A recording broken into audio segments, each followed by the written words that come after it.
Ayan, sa pangalawang butas pa lang yung fluid natin. Ayan, nasa pangalawang butas pa lang. Wala pa siya dito sa pangatlo. So kanina nandito siya, no. Hindi pa umaandar yung ating makina. So hintayin lang natin guys na mag-init yung ating automatic transmission fluid. Then i-check natin siya. So ito yung level niya at 40 degrees Celsius. Nasa pangalawang ano pa lang siya. Ayan. Kung titingnan natin dito, ayan.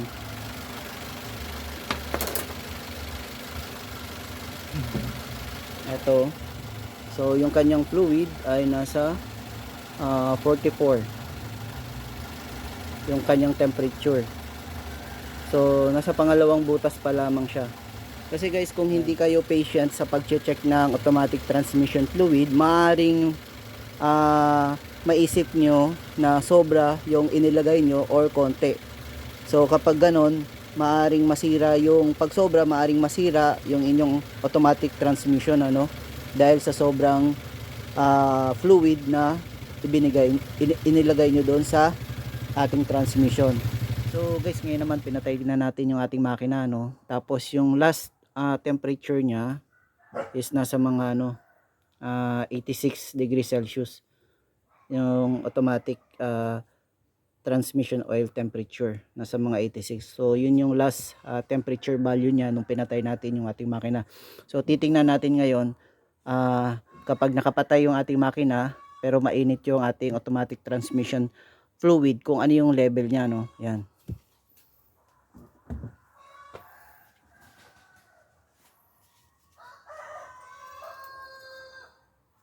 So again guys, pag magche-check kayo is punasan nyo muna. Yan, punasan nyo. Yan, makikita nyo dito is ayan, walang fluid. Yan, so ano natin siya.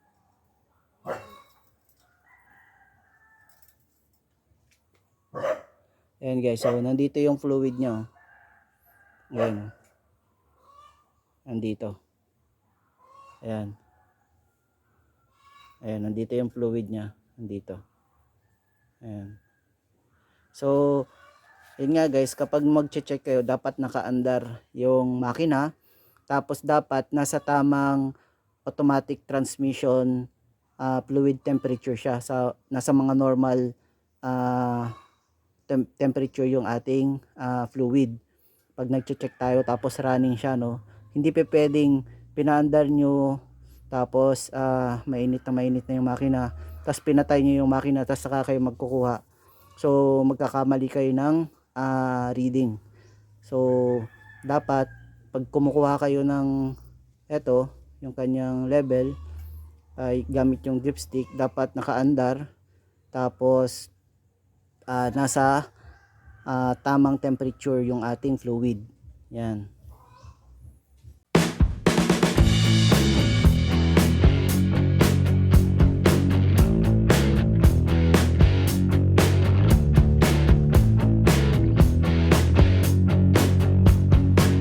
So guys, sa pag-check ng automatic transmission fluid, dapat naka-park yung ating sasakyan sa level, no. Tapos ito ayan, sa front nakakalang siya. Then ito din sa likod. Kasi ang gagawin natin is paandarin natin yung ating makina, then i-shift natin yung ating gear. Yan.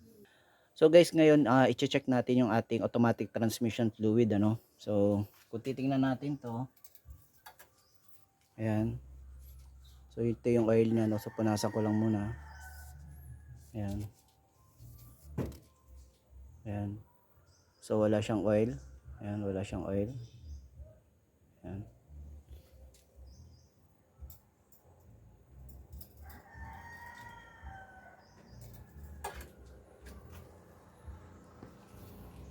So nandito yung oil niya.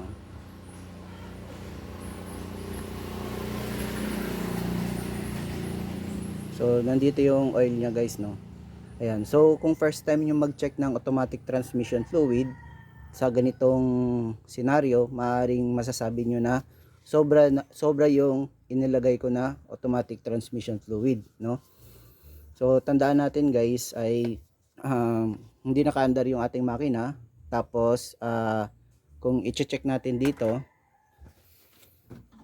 ayan, check natin yung temperature ng ating automatic transmission fluid. Hindi yung temperature ng engine, ano, yung coolant. So yung mismong temperature ng ating automatic transmission fluid. Ayan. So check ko lang to.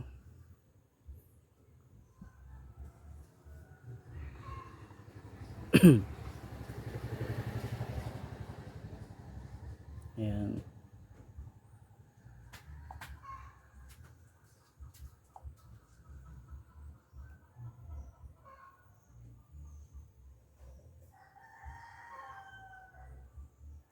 So guys, i-check natin yung actual temperature ng ating transmission fluid, hindi yung coolant temperature, no, yung engine. So yung mismong ano. So ito yung ating ano, type 65 F65, tapos model 2014. Ayan. Okay ko lang to. Ayan.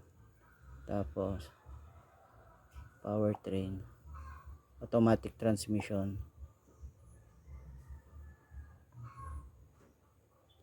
So data list. Okay. So dito, ito yung mga information niya. So makikita natin dito, ito, automatic transmission fluid, nasa mga 26 degree. Ayan. Nasa mga 26 degree siya. So generate ako ng report. Ayan, so makikita nyo dito. Ayan. So ayan yung automatic transmission fluid natin, temperature nasa mga 26 degrees Celsius. So hindi pa napapaandar yung makina. So yung ginawa natin kanina, so mataas yung ano natin dito. Mataas yung na-measure natin, no, dito kasi malamig pa yung ating transmission fluid. Ayan. So kailangan nating paandarin, painitin, tapos igagalaw natin yung gear niya from park, reverse, drive, neutral. So yun, para mag-circulate yung fluid dun sa pinakamismong transmission natin. Tapos mas maganda kung itatakbo yung ating sasakyan para madaling ma-reach yung normal operating temperature ng ating transmission fluid. Saka natin siya i-check. Ayan.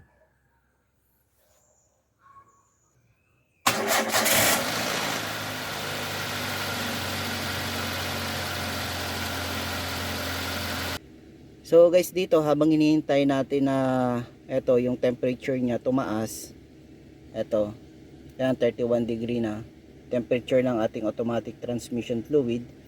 Ang gagawin natin is isi-shift natin to, itong gear na to. So park, reverse, neutral, yan. So iano lang natin para mag-circulate yung fluid dun sa transmission.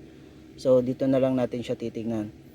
So dito mapapansin nyo, yan, naka-park siya, naka-on kasi naka-park yung ating, ito yung ating gear. So yan, naka-park siya. So iano siya, no,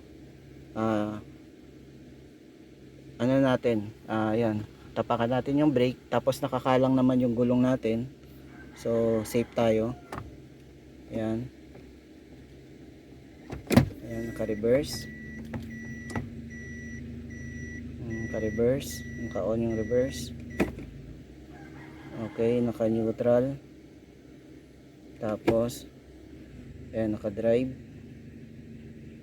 Tapos ito, isi-shift natin to dito sa 3. So tingnan natin. Ayan, nag-on yung 3. Ito. Tapos 2. Ayan, nasa 2 siya. Ito. Ayan, nasa 2. Tapos sunod ko is L. Ayan, L. Ayan. So gumagana. So ganun lang, exercise lang natin. Ayan. Naka-drive siya. Neutral. reverse, tapos ayan, so nakapark siya. So check natin dito, ito yung mga solenoid nya. Ayan, so unti-unti nang tumataas yung ating automatic transmission fluid temperature. Ayan. So ganun lang guys, ayan, i-ano nyo lang to. Ayan.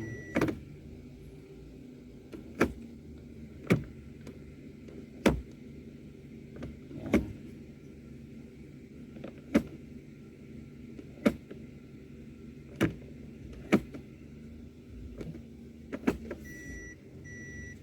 Ayan.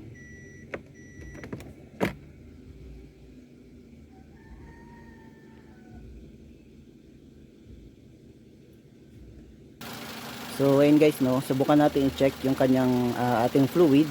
So kahit nasa 40 degree yung ating temperature, yung ating fluid temperature. So check natin. Nasa 40 pa lang siya. Check natin siya.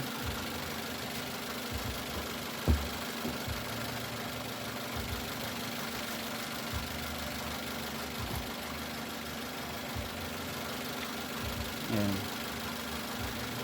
So ayan guys, so punasan ko lang. Ayan.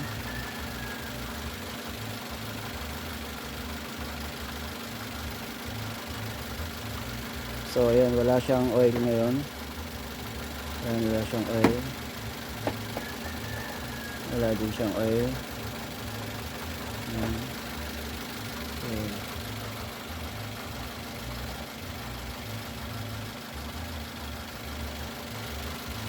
Ayan. So papansin nyo dito guys ay nandito yung fluid natin. Ayan.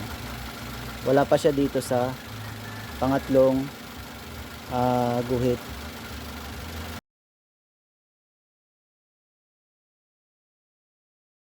Ayan, so hindi pa siya nagiinit, wala pa siya dun sa normal fluid temperature nya. Ayan, so ulitin ko lang. Ayan, wala tayong ano. Ayan, walang fluid. Ayan, walang fluid siya. Ayan, so tatang ko lang ulit.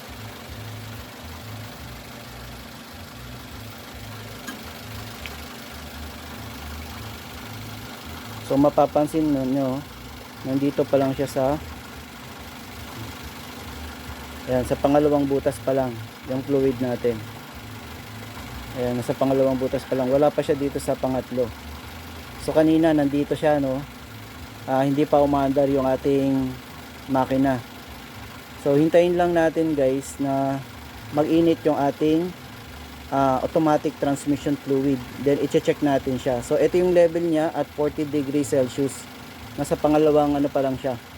Ayan, ang titingnan natin dito. Ayan.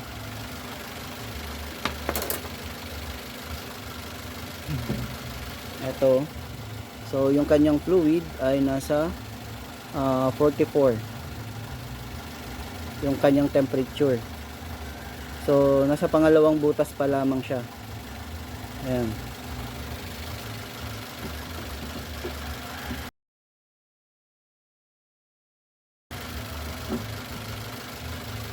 Kasi guys, kung hindi kayo patient sa pag-check ng automatic transmission fluid, maaring maisip nyo na sobra yung inilagay nyo or konti. So kapag ganon, maaring masira yung pag sobra, maaring masira yung inyong automatic transmission, ano, dahil sa sobrang fluid na inilagay nyo doon sa ating transmission. So guys, try natin ulit i-check, ano. So ito yung kanyang temperature. Ayan, automatic transmission temperature nasa mga 64.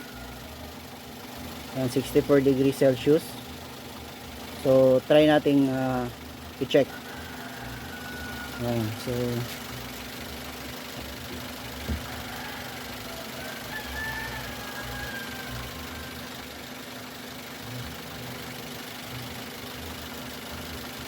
ayan, so punasan nyo muna, no? Ayan, punasan nyo muna. Ayan. So wala siyang oil.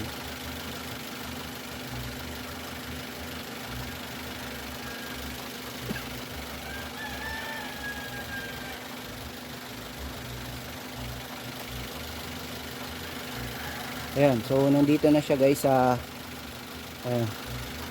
umabot na siya sa 3. Ito. Ayan, nasa 3 butas na siya. Ayan, oh. So yan yung tamang sukat at 65 degrees Celsius. Ayan, so tataas pa yan kapag nag-init na siya, no? Nasa mga 90 degree. Ayan, abot yan dito. So ayan, papakita ko din sa video guys, once na sumobra siya, paano nyo siya paano kayo kukuha ng fluid, no? So yun, susunod ko yun ng video just in case sumobra siya, no? Ayan. So ngayon naman guys, i-check naman natin yung ating transmission fluid. Yung kanyang ito, yung temperature niya ay nasa mga 83 degrees Celsius. Ayan. So check natin siya sa ganitong temperature. Ayan.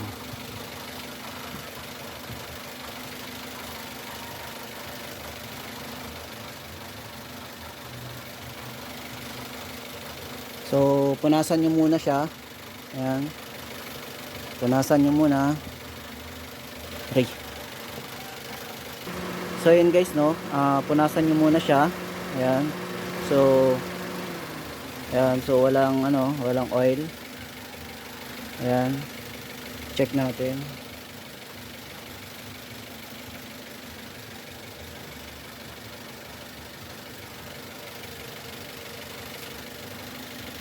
Ayan.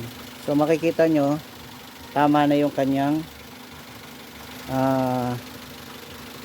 nandito na yung kanyang nandito na yung kanyang, tumaas na siya, no? Ayan. So kapag tumaas pa siya, kasi 83 degrees Celsius na siya, ayan, pag umabot siya ng mga 90 degree or 100 degree, so tataas pa yan. So nasa sa inyo yan kung babawasan nyo, kung hanggang dito lang. Yan, papakita ko din sa inyo kung paano siya bawasan, yan, sa mga susunod na video. Yan, ulitin ko lang guys. Ayan. Dito na yung kanyang oil. Punasan ko lang. Ayan.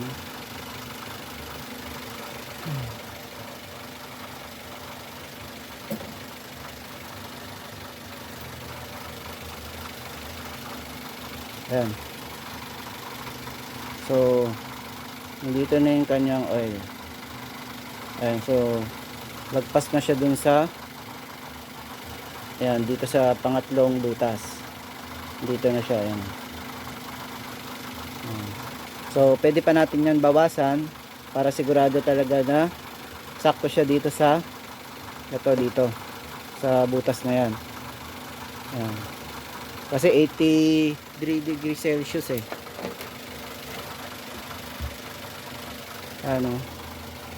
nasa mga 84 degrees Celsius. Ayan. Pag umabot siya ng 90, yun, pwede na yun. So ideally pag umabot siya ng 90, dapat dito lang dapat siya. Ayan. Ayan. So sa susunod na video is paano natin siya babawasan. So check natin siya. So ganito talaga pag check ng automatic transmission fluid. So medyo matagal siya kapag naka hinto yung sasakyan. Pero kapag ida-drive mo siya, tapos gumagalaw yung gear, yung mga solenoid, yan, magsi-circulate yung fluid dun sa loob ng transmission, mas madali siyang mag-init, no? So ngayon medyo matagal kasi naka-steady lang yung ating makina, so ma-under lang siya. Ayan. So guys, ngayon naman pinatay na natin yung ating makina, no? Tapos yung last temperature niya is nasa mga 86 degrees Celsius. Yung automatic transmission oil temperature nasa mga 86. So yun yung last temperature value niya nung pinatay natin yung ating makina. So titingnan natin ngayon kapag nakapatay yung ating makina pero mainit yung ating automatic transmission fluid, kung ano yung level niya, no? Yan.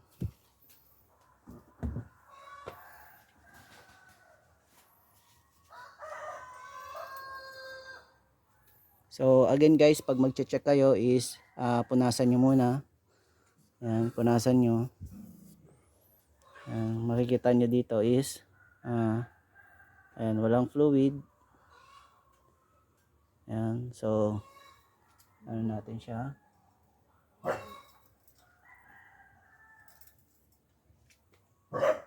Ayan guys, so nandito yung fluid nyo. Ayan. Nandito.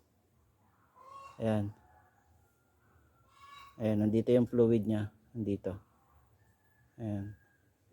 So, yun nga guys, kapag mag-check kayo, dapat naka-andar yung makina. Tapos dapat nasa tamang automatic transmission fluid temperature siya. Nasa mga normal temperature yung ating fluid. Pag nag-check tayo tapos running siya, no, hindi pa pwedeng pinaandar nyo tapos mainit na yung makina tapos pinatay nyo yung makina tapos saka kayo magkukuha. So magkakamali kayo ng reading. So dapat pag kumukuha kayo ng eto, yung kanyang level ay gamit yung dipstick, dapat nakaandar tapos nasa tamang temperature yung ating fluid. Yan.